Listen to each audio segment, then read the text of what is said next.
Let's get it, let's get it, let's get it. Check, check, check, check, checkity, checkity, check, check, check. Hey everyone, happy Friday. Hope everyone's doing well. Welcome back to my channel. Just in case you guys are new here, which probably most of you are. My name is Matt. I live in Boise, Idaho with my beautiful wife and daughter. Thank you so much for tuning back in on my journey of diving into self-employment and owning my own business. This is video number 2 and it feels so good. I let you guys know during the first video that I was going to be using this platform as a method of holding myself accountable with some progress reports, let you guys know what's working and what's not working. And if you like the content so far, please subscribe, like, hit those notification bells. Any love would be truly appreciated and I reciprocate it back to you. And let me tell you what, the first week I already learned a lot. There was some failures, a couple setbacks, but those are part of the growing pains and I'm glad that we're getting those out of the way. And I'm excited to share those with you, that way you guys maybe won't make the same mistakes that I made.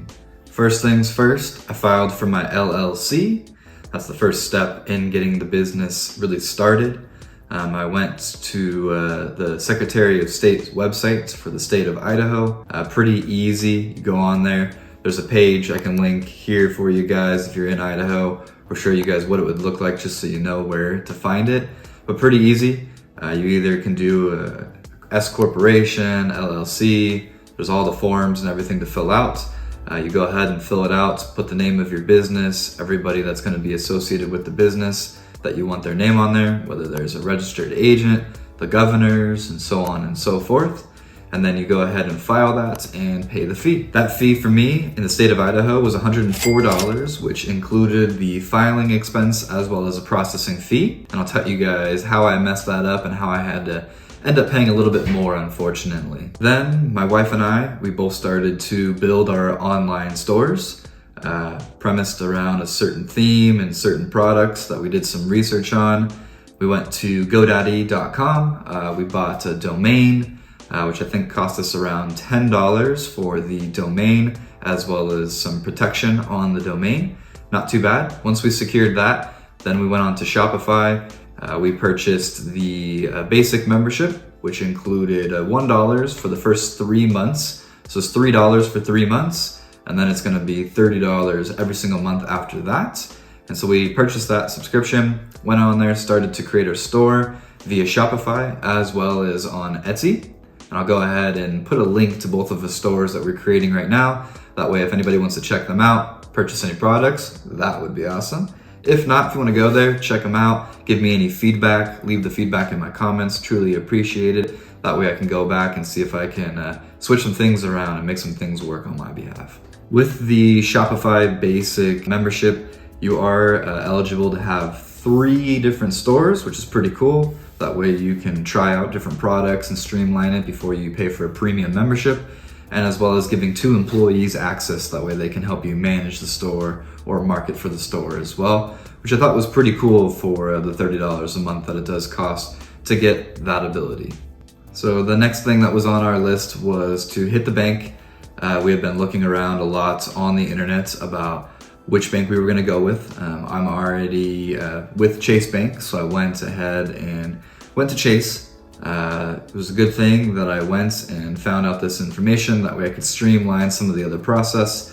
As I mentioned before, that when I filed for my LLC, it did cost me $104, but I did file incorrectly, and I didn't know that until I got to the bank. Once I did get to the bank and I talked to one of their business associates, they did inform me that my registration for the LLC needed to be 100% complete, and I needed to have the documentation, which I didn't have yet. I earlier that week did submit the registration online, but I hadn't actually received a hard copy or anything via email at the time. I did go onto the website with the bank to check out my LLC filing, and in doing so, I realized that we put my wife as the only governor and I was just a registered agent, which basically means I'm just like the secretary and I filed the paperwork for my wife, and my wife is the only owner of our LLC. So we had to go back online to the Secretary of State and attach an amendment, which did cost us an extra $30, unfortunately. but it's part of the growing pains, learning pains, and it wasn't super costly. So happy to pay it. That way I can get my name onto the certificate of registration for our LLC. Once you guys do have the LLC form and you are looking to get that business bank account, Chase did make it pretty easy for myself. They gave me a couple different options from a small, medium to large business. You pick which one you are. Whatever category you fall under, they have a specific checking and savings account that then you can then open. And then same thing with their business credit cards. They have 4 different options, 2 of them which have no annual fees, 2 of them have annual fees. The 2 with annual fees have more perks and have greater cash back rewards. The ones without them don't have as high of perks, but there is no fee. So far, I wanted to update you guys and be candid with everything that's going on.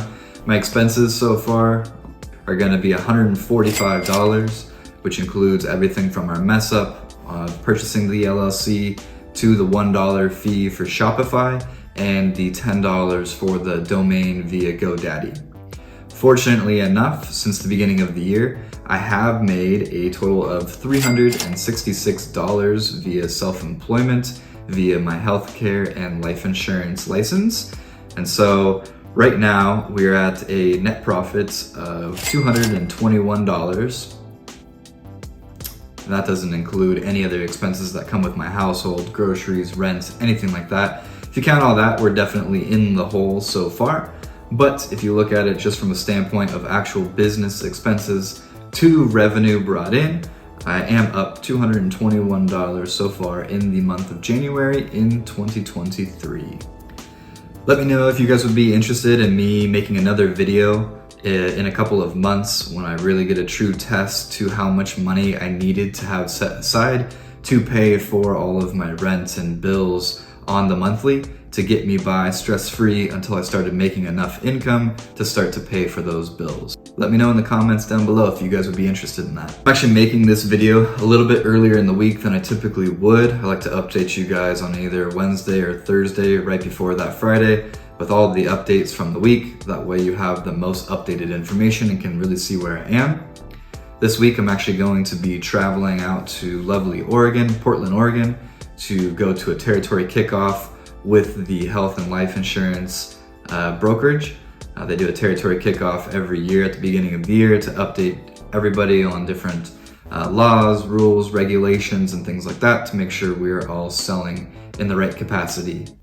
As I'm currently making this video, I am waiting on the amendments to be cleared. That way my name and my wife's name will both be on the LLC registration within Idaho. Then we're going to go back to the bank, open up those bank accounts. We're gonna do a checking account as well as one of the credit cards from Chase. Get both of those opened. That way any of the expenses we can start putting into the right place, and any of the revenue that we bring in, I can start filling that into the checking account. And that way everything is labeled properly. We don't have any mistakes when it comes time to filing taxes. Everything is done in our business accounts under our business name, and everything personal that we do will be done in our personal accounts and under the personal names.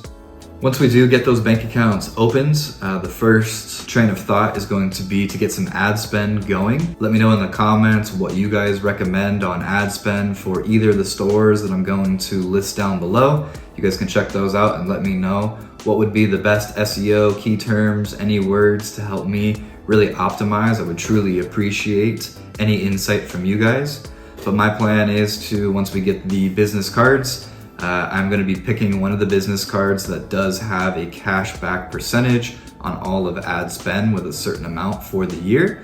And so I plan on utilizing that percentage to get some cash back, put it back into the business, as well as utilizing those ads to grow the business, which is the ultimate goal. I saw a really cool promotion. Not sure if this is something for all new business owners or something that's going on right now or what, but wanted to point it out for you guys that I noticed when I was registering my LLC and creating my Google My Business account, that I did get a cool email that said if I did $500 in ad spend, that they would match that and spend $500 along with me. So I plan on utilizing that. That's double the ad spend, which is potentially doubling the revenue for half the cost. So I plan on doing that. let me know if that's something that is always done. That's super cool. I'd love to share, or if that's just a promotion that's going on right now. Didn't see much on it other than just getting the email to sign up for it.